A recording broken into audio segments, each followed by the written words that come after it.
Breaking news చూస్తున్నాం. ఏపీలో వరదలపై చంద్రబాబు ఎప్పటికప్పుడు సమీక్షా సమావేశాలు నిర్వహిస్తూ అధికారులను పరుగులు పెట్టిస్తున్నారు. సహాయక చర్యల్లో ఎప్పటికప్పుడు కూడా ఆరా తీస్తున్నారు. ఆదేశాలను జారీ చేస్తున్నారు. ఈ క్రమంలోనే మంత్రులు, కలెక్టర్లు, ఉన్నతాధికారులతో టెలికాన్ఫరెన్స్ లో సమీక్షలు నిర్వహించారు సీఎం. ఇక ఈ సందర్భంగా ఆయన కీలక వ్యాఖ్యలు చేశారు. వరద ప్రభావిత ప్రాంతాల్లో విస్తృతంగా చర్యలు చేపట్టామని తెలిపారు. తక్కువ సమయంలోనే వరదల పరిస్థితుల్ని సాధారణ స్థితికి తీసుకొచ్చామని సీఎం చెప్పారు.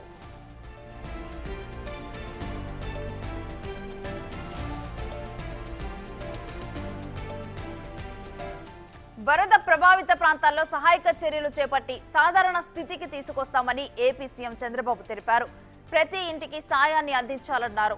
వరదల్లో మృతి చెందిన వారిని గుర్తించి వారి కుటుంబాలకి అప్పగించాలని సూచించారు. ఎవరూ ముందుకు రాకపోతే ప్రభుత్వం తరపున అంత్యక్రియలను నిర్వహించాలని తెలిపారు. ఇక మృతుల కుటుంబాలకు 5 లక్షల పరిహారం అందజేయాలని నిర్ణయించారు.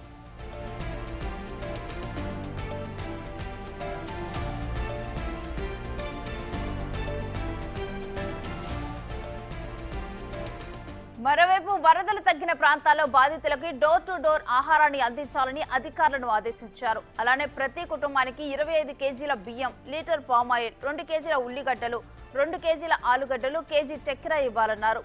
మొబైల్ రైతు బజార్లు ఏర్పాటు చేసి తక్కువ ధరకు కూరగాయలను ఇవ్వాలని తెలిపారు. అంబులెన్స్లన్నీ పూర్తి స్థాయిలో అందుబాటులో ఉంచాలని సూచించారు. బ్లాక్ మార్కెటింగ్ లేకుండా చర్యలు తీసుకోవాలని ఆదేశించారు. నష్టాన్ని వివరించి కేంద్రం సాయం కోరుదామన్నారు. విద్యుత్ పునరుద్ధరణ వేగంగా చేయాలని ఆదేశించారు. యుద్ధ ప్రాతిపదికన పారిశుద్ధ్య పనులను చేపట్టాలన్నారు. ఇక పంట నష్టంపై అంచనాలను నమోదు చేయాలన్నారు.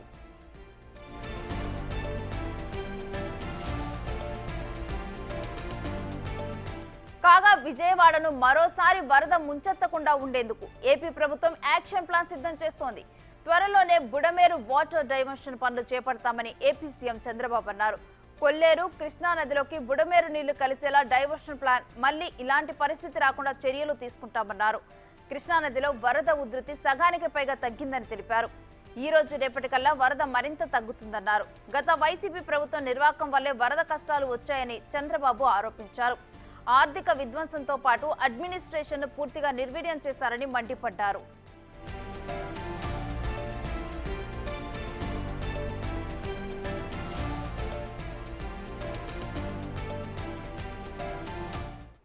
ఇక ఇదే అంశానికి సంబంధించిన డీటెయిల్స్ మా ప్రతినిధి శివ లైవ్ లో అందిస్తారు. శివ, సీఎం చంద్రబాబు ఎటువంటి సూచనలు చేశారు? రెండు శ్రీ మొత్తం మీద చూసుకుంటే ముఖ్యమంత్రి చంద్రబాబు కొద్దిసేపు క్రితం అధికారులతో టెలికాన్ఫరెన్స్, అలాగే అధికారులతో సమీక్షా సమావేశం నిర్వహించారు. ఈ 2 అంశాలకు సంబంధించి కూడా కీలకమైన నిర్ణయాలు తీసుకున్నారు. ఎవరైతే విజయవాడ వరదలకు సంబంధించి కూడా కొంతమంది చనిపోయారో మృతుల సంఖ్య పెరగకుండా చాలా జాగ్రత్తగా వ్యవహరించాలని చెప్పి స్పష్టమైన ఆదేశాలు జారీ చేశారు. దాదాపుగా గత 4 రోజుల కాలంగా అధికారులు వ్యవహరించిన తీరు పట్ల మరణాల సంఖ్య చాలా తక్కువగా వచ్చిందని చెప్పి చంద్రబాబు అధికారులను అభినందించిన పరిస్థితి కనిపించింది. ఒకరిద్దరు అధికారుల వ్యవహార శైలి కరెక్ట్ కాదు, కానీ వారు కూడా మార్చుకుంటారని ఆశిస్తున్నారని చెప్పి చంద్రబాబు అయితే ఆశాభావాన్ని వ్యక్తం చేశారు.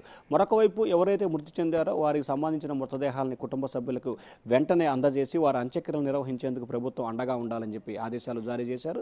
రెండో దానికి సంబంధించి కూడా మృతి చెందిన కుటుంబానికి ఒక్కొక్క కుటుంబానికి 5 లక్షల రూపాయలు పరిహారం అందజేయాలని చెప్పి సీఎం చంద్రబాబు ఆదేశాలు జారీ చేశారు. అలాగే ప్రధానంగా ఏదైతే విజయవాడలో ఈ పరిస్థితి రావడానికి కారణం బుడమేరు వాగు, ఈ వాగు సంబంధించి జగ్గేపేట, నందిగామ, తిరువూరు, మైలవరం నియోజకవర్గాల నుంచి వర్షపు నీరు రావటం, అలాగే ఖమ్మం జిల్లా సంబంధించి పాలేరు వాగు కూడా ఇందులోనే కలవడంతో చాలా ఇబ్బందికర వాతావరణం ఏర్పడింది.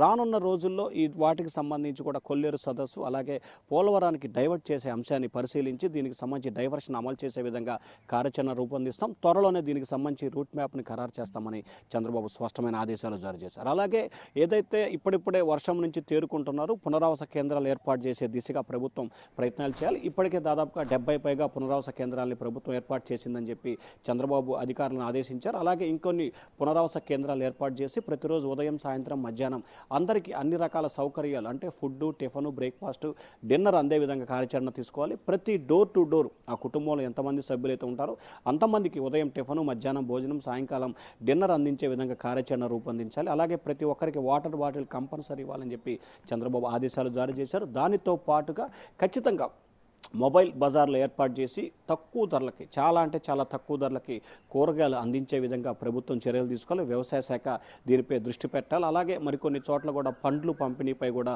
దృష్టి కేంద్రీకరించాలని చెప్పి చంద్రబాబు ఆదేశాలు జారీ చేశారు. ఇక మరొకవైపు చూసుకుంటే ప్రకాశం బ్యారేజీ ఇన్ఫ్లో దాదాపుగా మొన్న చూసుకుంటే 11 లక్షల పైగా కూడా అవుట్ఫ్లో వచ్చింది. ఈరోజు ప్రస్తుతానికైతే 4 లక్షలకి, అంటే దాదాపుగా 60%, 65% పైగా కూడా ఇన్ఫ్లో అవుట్ఫ్లో రెండు తగ్గిన పరిస్థితి కనిపించింది. ఈ నేపథ్యంలో డెల్టా ప్రాంతం వేమూరు, రేపల్లె, చీరాల ఇవన్నీ కూడా సేఫ్ జోన్కి వెళ్ళి ఇది సంతోషకర పరిణామం అని చెప్పి చంద్రబాబు అయితే సంతృప్తి వ్యక్తం చేశారు. రేణుశ్రీ, అయితే భవిష్యత్తులో ఇలాంటి ప్రమాదాలు జరగకుండా కూడా ఒక మ్యాప్ ని రూపొందించనున్నారు. దాని గురించి డీటెయిల్స్ ఏంటి?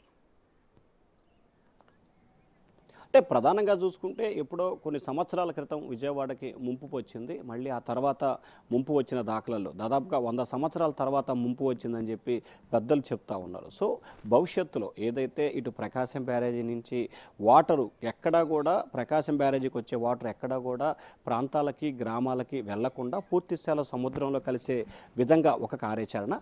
రెండో దానికి సంబంధించి ఏదైతే ఈ బుడమేరు వాగుందో, ఈ వాగే చాలా ప్రస్తుతానికి దాదాపుగా 4 నియోజకవర్గాల ప్రజల్ని ఇబ్బందులు పాలు చేసింది. విజయవాడని అతలాకుతలం చేసిందని కూడా చెప్పుకోవచ్చు. సో ఈ బుడమేరు వాగుకు సంబంధించి ఏదైతే వాటర్ అంతా కూడా వచ్చి దిగువనున్న ప్రకాశం బ్యారేజీలో కలిసే ప్రయత్నంలోనే ఆ వాటర్ అంతా కూడా గ్రామాలకి, అలాగే విజయవాడ శివారు ప్రాంతాలకి చేరుకుంటుంది. సో ఈ నేపథ్యంలో ఆ గ్రామాలన్నీ కూడా జలమయమైన పరిస్థితి. సో భవిష్యత్తులో ఇటువంటి సంఘటనలు జరగకుండా ఏదైతే బుడమేరు వాగు ఉందో దాని డైవర్షన్, ఏదైతే ఖమ్మం జిల్లా పాలేరు వైపు ఏదైతే వాగు ఉందో పాలేరు వాగు, ఆ వాగులో కొంత నీరు, మరికొంత కొల్లేరు సదస్సులో వాగును, ఏదైతే కైకలూరు సమీపంలో ఉన్న కొల్లేరు సదస్సులో వాగుని డైవర్ట్ చేసే విధంగా మరో కార్యాచరణ. అవసరమైతే పట్టిసీమ పోలవరం ప్రాజెక్టు కూడా అనుసంధానం చేస్తూ దానికి కూడా డైవర్ట్ చేసేందుకు కార్యాచరణ రూపొందించాలి. అంటే బుడమేరు వాగుకు సంబంధించి ఏ స్థాయిలో వరదలు వచ్చిన ప్రభావం వస్తుంది, బాగా వరదలు వస్తే ఏ స్థాయిలో వాటర్ వస్తుంది, సాధారణమైన పరిస్థితుల్లో ఏ రకంగా ఉంటుంది. సో దాన్ని అధికారులు అంచనా వేసి దానికి అనుగుణంగా 2-3 కాలువలకు సంబంధించి అటాచ్ చేసి దాంట్లో డైవర్షన్ చేయాలనేది ప్రభుత్వ ఆలోచనగా కనిపిస్తూ ఉంది. దానికి సంబంధించి కూడా రూట్ మ్యాప్, అంటే ఒక ప్రాజెక్టు ప్రణాళికను తయారు చేయాలని చెప్పి చంద్రబాబు నీటిపారుదల శాఖ అధికారులకు ఆదేశాలు జారీ చేశారు. దానికి సంబంధించి కూడా అధికారులు ఇవాళ రేపట్లో కూడా, అంటే ప్రస్తుతం జరుగుతున్న పరిణామాలు పూర్తి స్థాయిలో కంట్రోల్లోకి వచ్చిన తర్వాత దానిపై ఫోకస్ పెట్టే అవకాశం ఉంది. ఖచ్చితంగా వచ్చే సంవత్సరం నాటికి ఈ డైవర్షన్, ఏదైతే వాటర్ డైవర్షన్కి సంబంధించి కూడా పూర్తి స్థాయిలో అందుబాటులోకి వచ్చే విధంగా చర్యలు తీసుకోవాలనేది ప్రభుత్వ ఆలోచనగా కనిపిస్తూ ఉంది. దానికి అనుగుణంగానే పూర్తి స్థాయిలో ప్రణాళికలు అయితే రూపొందిస్తున్నారు. Renusri. Right, thanks for the details Shiva.